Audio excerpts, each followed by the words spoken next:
Hello Clash fans, welcome back to my channel. My name is Tom, and it's been a while since I've done a review video, but I figured it was well overdue.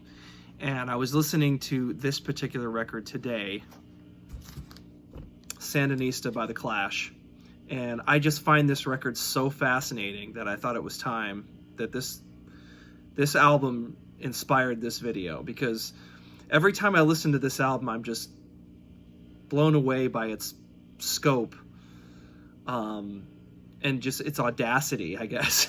It's just one of those records you're like, wow, how did these guys get away with putting out a triple album in 1980? This came out in December 1980 on CBS. And I mean, they were hot, obviously. They were coming off of a double album that had done very well critically and commercially. That, of course, being London Calling.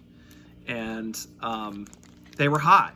And so I think they could just, at this point, they could probably do whatever they wanted. And most bands, that's what happens, is once they put out this huge, successful record, they go for more on the next one. And that's what they did on this. And, you know, I usually make notes on these videos, and this one I'm just going to kind of go from the cuff. I'm just going to talk about it as we go, because essentially what I'd like to talk about mostly is I think most people would like to play producer on this, and that I'm one of those people. Because every time I listen to it, I think, God, there's an amazing double album here. There really is. If they just had a producer. This was essentially produced by Mick Jones. They recorded it at Electric Ladyland in New York, and Mick Jones was at the controls, essentially. This was really his album and his vision. But I always think that if they had brought a producer in, as they did with the next record, that's a whole nother story, but Combat Rock was actually a double record called Rat Patrol on Fort Bragg, or Rat Patrol at Fort Bragg. And after Bernie Rhodes came back in, they hired Glyn Johns, and he came in and made it a single album. And I think Combat Rock is excellent, by the way. But it's also fascinating to think about what that record would have been as a double.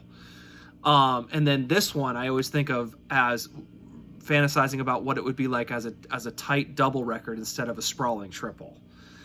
While it's fascinating and interesting to listen to it as a triple record, it's a lot to take in, and it is all over the place. I mean, this album, I mean, I think that what happened was they got rewarded for being, going outside the punk straitjacket on London Calling, and they just went way further on this record. And you can do that when you have a drummer like Topper Hedden. I mean, if you have a drummer like Topper who can do anything, he can play jazz, he can play reggae, he can play calypso, and Mick Jones, who's an amazing arranger and a great guitar player, and just has an ear for arrangements. They were a great band, and they could do a lot of different things, and they did it on this record. But they just went too far. I think Mick Jones, I would say Mick Jones is a very, very talented producer and musician and writer and performer. I mean, the guy's super talented, but I think at this point in their career, he went a little too far. I think that was his thing, was that he would push the boundaries very far, which was really interesting, but it was also sometimes a little indulgent. And I think even Joe Strummer felt that. And I think really, I would say that this album is sort of the beginning of the end. I always say this album, when this album got bad reviews, that was the beginning of the end of The Clash. That was the first thing. I think Joe Strummer panicked when the bad reviews came out on this record saying it was indulgent. I think he kind of felt that way when they were making it, but he kind of talked into doing it. And then when he got bad reviews, he was like, "Oh, I told you we shouldn't have done this," you know. And I think that started sort of a rift between him and Mick. And the whole Combat Rock thing, I'll do another review on that record, because that's a whole nother story. And I really find the whole second half of the Clash's career very interesting, because it's every rock and roll cliche and every rock and roll problem you can imagine happened to this band. And I just find it fascinating to read about. I mean, I was just also reading this. I have this book, the Clash FAQ, frequently asked questions, and this is a great book. It goes all over the place, and it's everything really. It's pretty exhaustive as far as the Clash is concerned. If you're a fan, you should pick this up and read it. It's really good. They talk a lot about Sandinista in this, obviously, and I got a lot of my, there's a lot of information about that record here if you want to dig deeper. But back to the record. So this album was released in December 1980, and they were on a roll because they had London Calling had come out the year before. So this was, I put out a triple album a year later. I mean, they were just on a roll. They worked very hard, and they were on a roll. They were on a creative roll. There's no question. So, but when I was listening to this album, obviously it has, I'm just looking at the tracks now. I mean, obviously it's got great, Clash classics. Magnificent Seven is just an amazing. And again, they got into rap on this record too. I mean, Magnificent Seven is like the first punk rap song.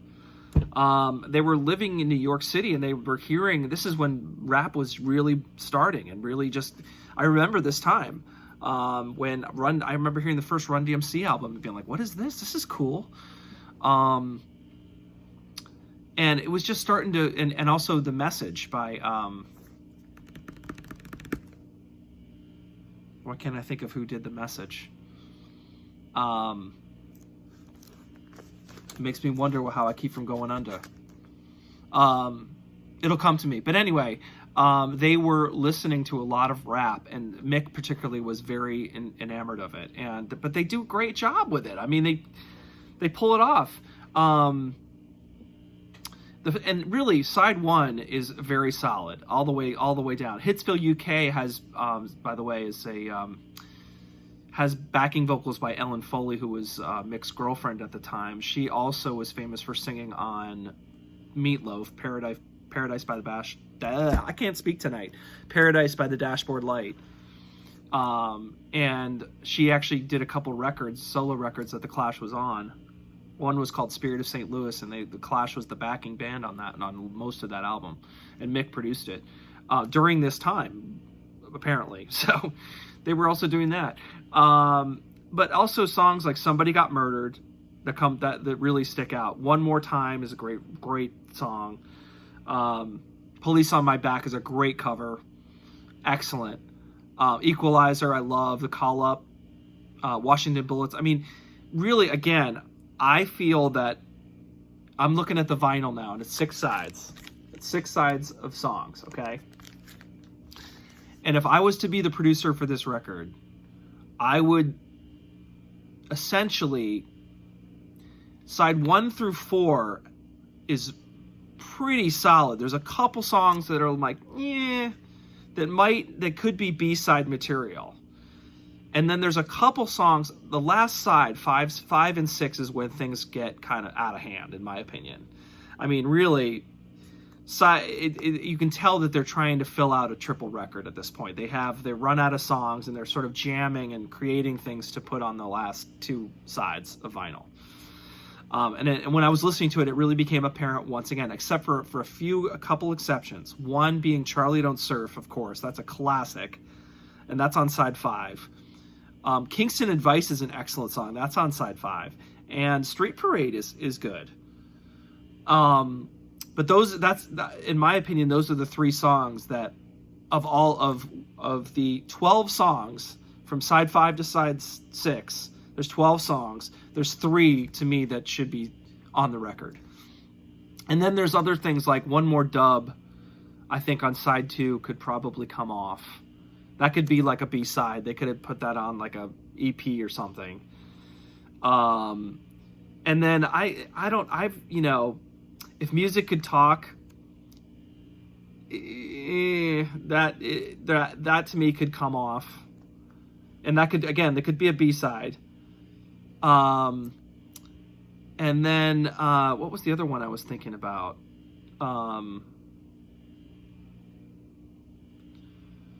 Sound of the Sinners is like, it's kind of cool because it's like a gospel song. I mean, I don't, that song kind of bugs me a little bit, but it's a gospel song. I mean, it's just so amazing that they did a gospel song and sort of got away with it that it kind of needs to stay. But I would say that take off One More Dub and put that, you know, again, and take off If Music Could Talk, which to me is just sort of a jam with Joe sort of improvising over it. And then, I mean, let's see, what was there? And then I think maybe that's it.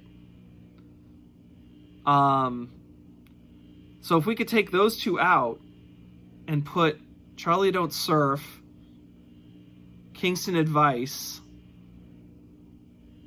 and even Street Parade on somehow fit that within those. I don't know if I might have to take one more out. But anyway, what I'm trying to get at is that side 5 and 6 are definitely the weak tracks, in my opinion.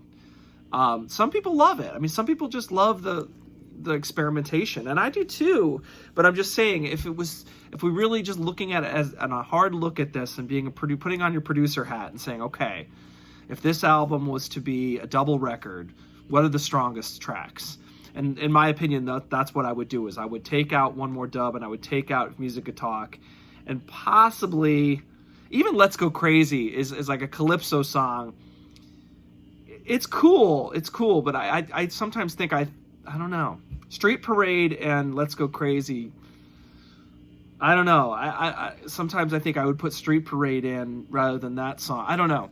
Anyway, it's a tough. These are tough decisions, but I would say that those are the 3 songs. What I'm getting at, I'm repeating myself again, but those are the 3 songs on the last side of the record that I would put on the other sides. Take out a few of the other songs within those sides and make it a very strong double record, and then the rest of it could just be stuff that was in the can that could be put out as an EP or extended tracks or whatever.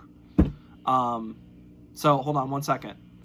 So really, that's it. I mean, and that's the Clash Sandinista for me. I mean, I still love the record. I still listen to it all the time. I would be curious to know what your thoughts are. This is getting to be a long video, so I'm going to wrap it up and say, what are your thoughts on the Clash's Sandinista? To me, it's a classic record. We'll always love it, but I just always find it fun to say, okay, if we were playing producer, what songs would you put on the double record? And let me know in the comments below. And because I'd love to see what people think, or if you disagree with me or you agree with me. Maybe you think I'm crazy. Maybe you just think it's a great triple and it should stay how it is. And it is what it is, right? But it's just for fun. So what do you think? Let me know. Thanks. See you next time.